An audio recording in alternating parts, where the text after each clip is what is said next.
All right. So hello, everybody. I'm sorry I can't be there. Thanks to Abner and Jim for inviting me. I hope the road's open tomorrow and everybody can get skiing. I'm going to talk about Batchmak's paper about endogenous specialization and dealer networks. Yeah, let's see if I can change the page. So this is a picture Batchmak showed as well. It's a picture that Chester and Artem and I calculated with securitization data. Many people have drawn such pictures now on different over-the-counter trading markets, and they pretty well all have the same topology. There's usually 20 or 30 central dealers who intermediate lots of customers and also intermediate trade from other dealers, either finding customers or passing it on to further dealers. So it's a very common feature. It's actually a very common feature of many financial networks. And if you look at these kinds of data, you find out that who you trade with and their location in these network and maybe even what services provided by the dealers tend to differ by network location. And sometimes even between markets. So for some markets, it's more expensive to trade with the central dealer. In other markets, it's less expensive to trade within the central dealer. You also find, like you would expect, there's a lot of price dispersion in these markets. So the same good will sell at the same time for different prices. And so the question is why? Why is it that there seems to be this specialization in these markets? Why does it seem like these guys can get away with charging higher prices, yet still have most of the flow, or lower prices are persisting in different parts of the network? Another question that I think is a more basic question even that's important in these markets is, why do for some transaction the costs seem to be so high to intermediate this? Oftentimes you look at these data and somebody will buy a bond, hold it for 15 minutes and make a huge spread on doing that. What is it they're doing? And so, one way of thinking about it is, what's the barrier to entry? What makes somebody big? What is it that different dealers have that's some kind of scarce resource that lets them earn some rents on these activities, or even are there rents? So I always summarize this by something that Rick used to tell us all the time, is you look at these data, you find like a 2% spread on selling a bond that pays you 4% coupons a year. That seems like an awful lot of money. And he'd always tell us very clearly, don't ever sell your bond if you can help it. And so, there's important questions associated with this.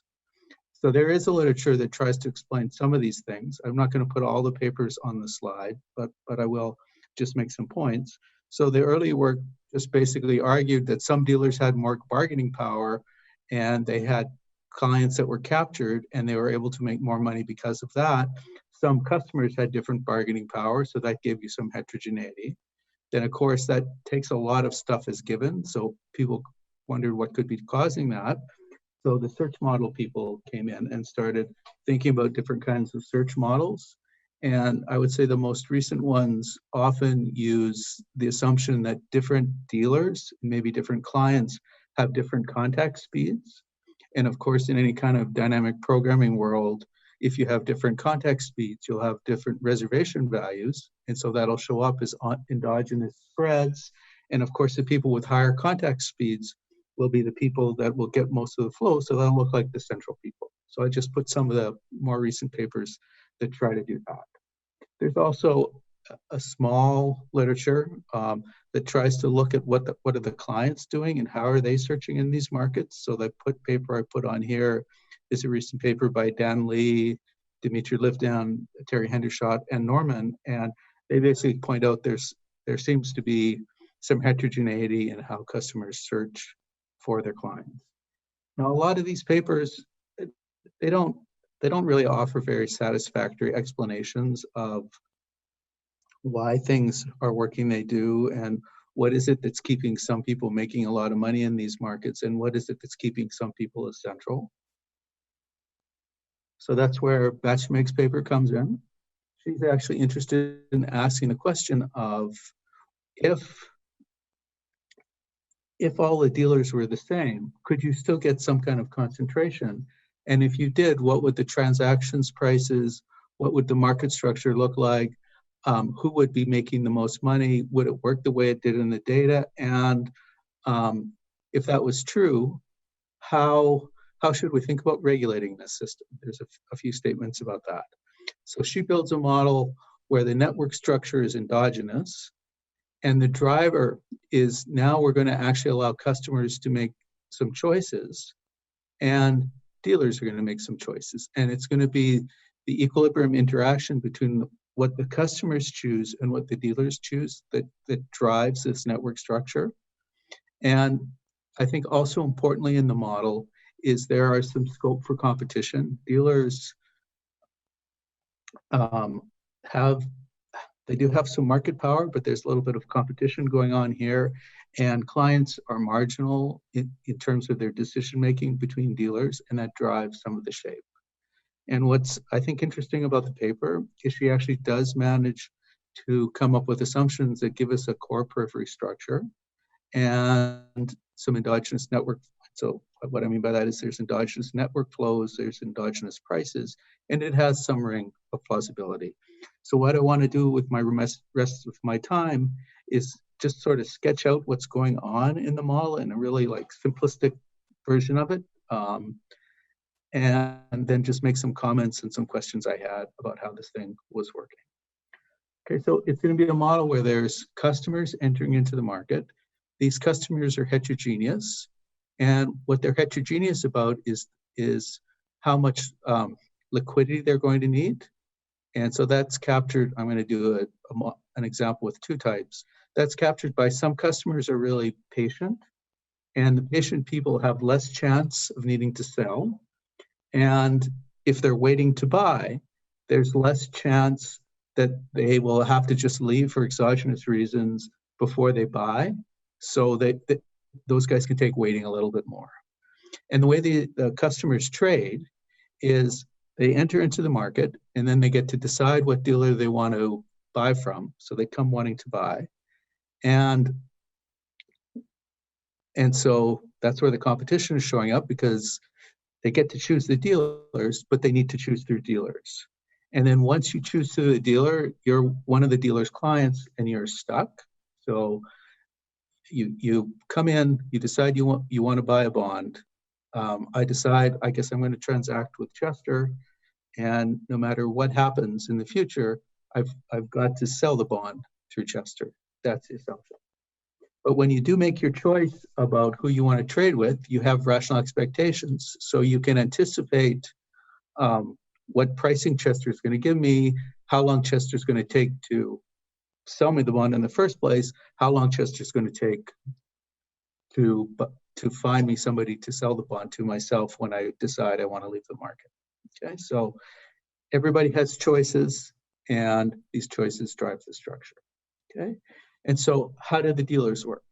Okay, and so this is set up. So ex ante, you would think that there's not obviously a reason for any kind of specialization. All these dealers have the same matching technology. I'll explain that in a minute.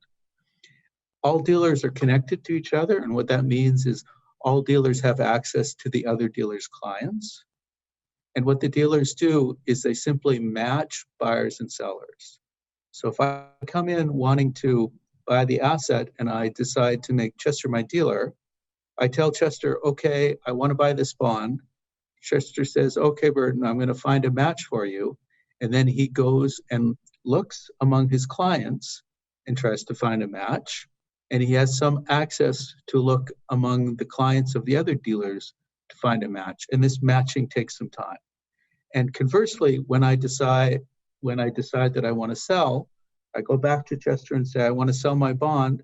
Chester says, okay, wait a bit, and I will find somebody to sell the bond to. And he looks in his pool of clients, and he looks using his links at the pool of clients that all the other dealers have available. And the difference between matching with your own customers versus matching with other dealers' customers is you have a different ability to search with your own customers, and you also have a different bargaining power with your customers versus the other customers. And so because this search technology matches buyers with sellers, we need a price formation mechanism. And the way we'll form prices is we'll give bargaining power to the clients and to the dealers, and bargaining power will also differ across dealing with your own customers versus dealing with the other dealers' customers. And so the prices in this environment will depend on the match frequency, because that's kind of your weighting cost. It's driving your reservation values. And it also depends on who you get to trade with. And since the matching depends on the population frequencies, there's going to be some kind of feedback from the customer's decisions to the pricing and to who trades with who. Okay? So that's the way it works. I'm going to just say a few things about the technology, and then I'll just show you some pictures of how all this works out.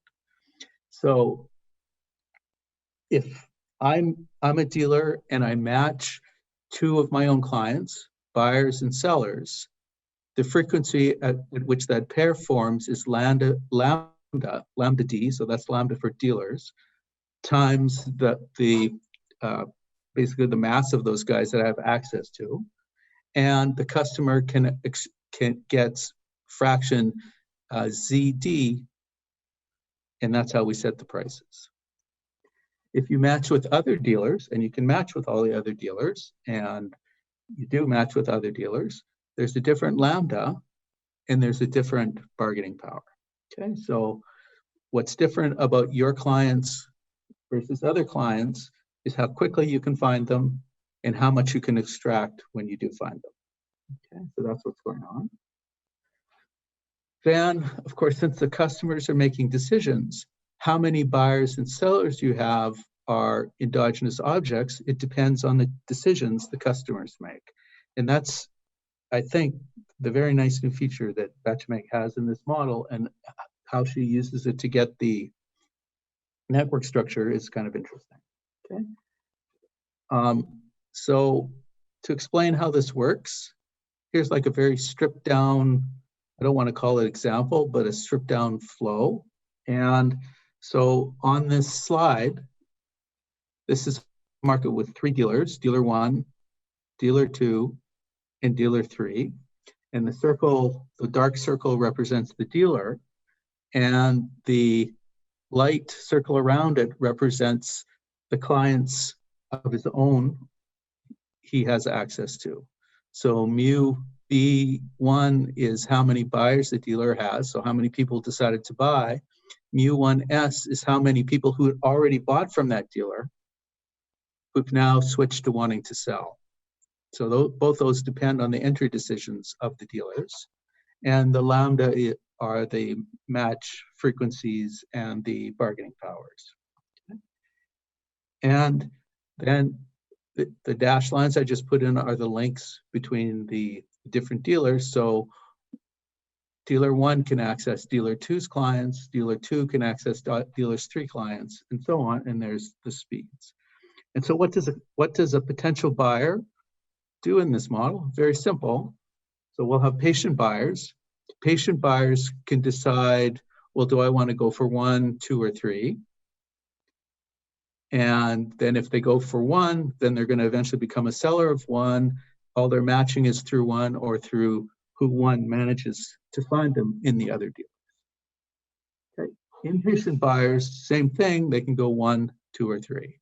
And so the picture here that I put up is basically the symmetric equilibrium where the patient buyers enter. They basically see they're indifferent between all the dealers. So you end up basically with population, exogenous populations going into these cells. They just, a third of them go to one, a third of them go to two, and a third of them go to three. The impatient buyers do the same thing, and then all the trading happens. So of course, since the mu's are the same in all the groups, everybody offers the same prices, everybody offers the same matches, and doesn't actually match anything or doesn't really match the way the data looks, but it's kind of one equilibrium you can get. And you can always get that equilibrium in this model. I should point out I did it with two types of customers, either patient or inpatient. In the actual model, there's a continuum. And I don't think it matters so much for explaining what's going on, but it does add some other features to the model. Okay, so you always can have a symmetric equilibrium. Of course, since the fractions are the same in each one of the bins that I drew, the customers are completely indifferent between all the dealers ex ante. And after they switch from a buyer to a seller, they also have to be basically indifferent between anybody that they're trying to sell with, because more or less they're all offering the same prices. So there's no specialization here. Of course, you still will see price dispersion because different clients are trading the object and they're matching with different people, but it seems like a very kind of competitive setup. The dealers are able to extract something. Part of it is by assumptions. Part of it is because they're the only ones that can do the matching. So that's how it works.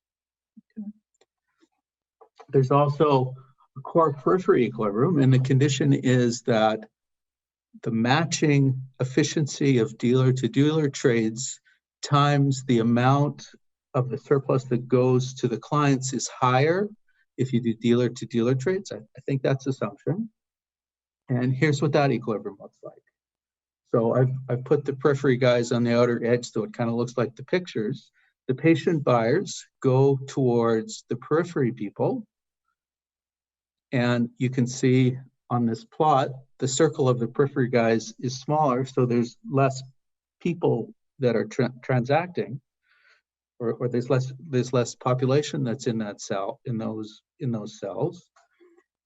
And the impatient buyers, they all go to the central dealer. That's dealer number 2 here. And so that's the asymmetric information. That's the core periphery result in the paper, essentially. You get more people who are going to the core dealer. The core dealer is getting more flow with the other dealers. And here's, as far as I can tell, here's what the logic is. If you're a patient buyer, you don't have so many waiting costs. So you're willing to take a longer wait. And so you might as well do that and get slightly better prices. That's the bundle that Batchmeg was talking about. If you're impatient people, you really value getting fast transactions. So you go to the core, it's a little bit bigger, you get a little bit faster transactions, but the prices are different. So there's a kind of a price speed trade-off in this model, and it's an endogenous thing. Okay, so that's how it works. So here are my comments about this in the remaining time I have. This, to me at least, clearly moves this literature forward. It shows this nice new idea, or this nice idea that what the customers do can shape the network and can shape the dealer network. So I think that's a nice step forward, and the story makes sense to me, which I don't know if you're supposed to say that about theory, but if I can't really figure out what's going on, I don't buy it. This I can follow what she's doing. Because the model is set up where the dealer to dealer is different in terms of the matching speed and the bargaining power, we can really use this to understand kind of what matching does versus bargaining power and prices. So that actually could be interesting for empirical work. So that's something else I like.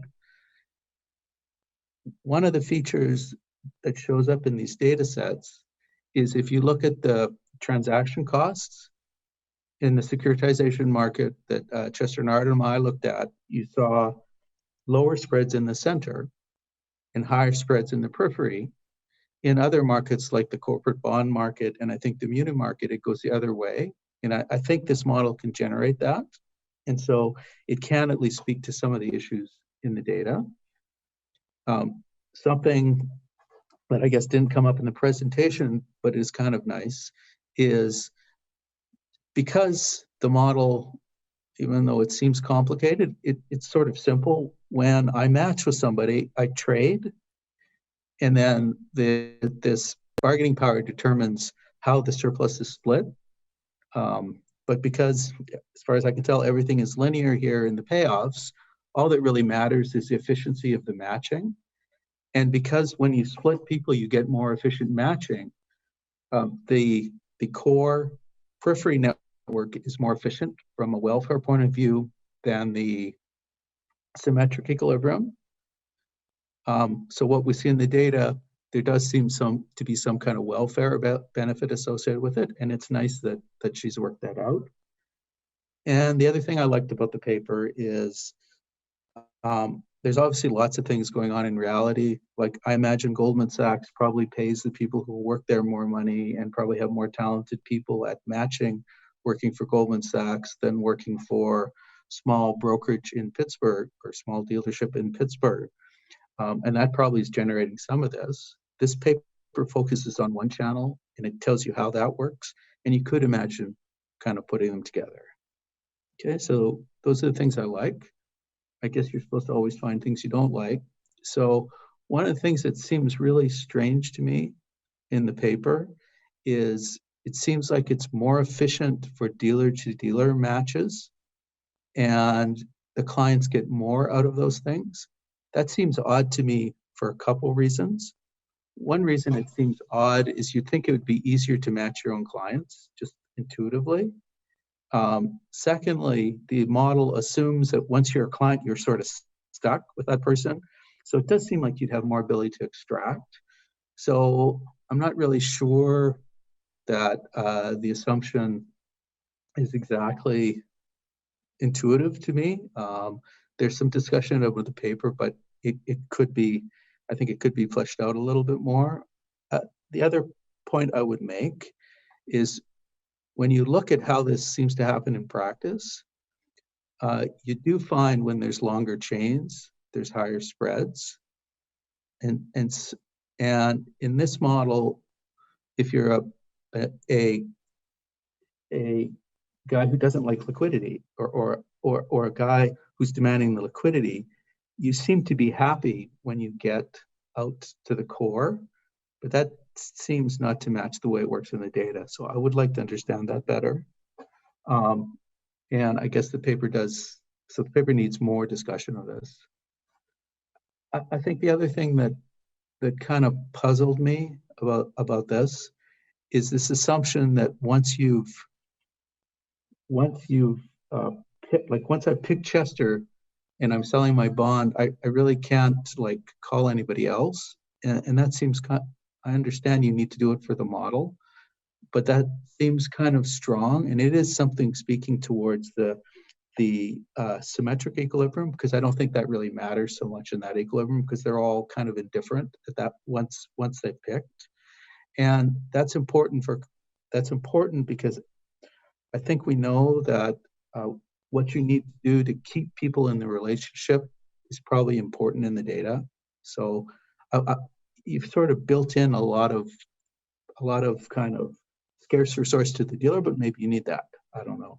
And so to kind of make this point another way, this is a picture I took out of Dan Lee, Terry Hendershot, Norman and Dimitri Livden's paper. So that's a plot of how many different dealers, different insurance companies are going to. And the one on the left is like a small insurance company. The one on the right is a big insurance company.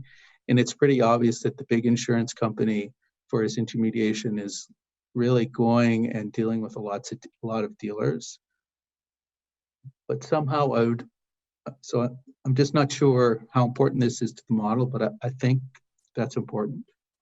And then the last point I want to make, and then maybe I'm sure I've used up all my time, is what is pretty interesting about this paper is you want to have an asymmetric, you want some specialization. Of course, you only have it under parameter restrictions. You always have the symmetric. I would like to understand like what the equilibrium selection is, and if like we're working for FINRA or one of the regulators and we really want to do this, what should we be doing? this model is crying out for like some discussion of regulation. Is it trying to regulate the bargaining powers so that you get that condition to work?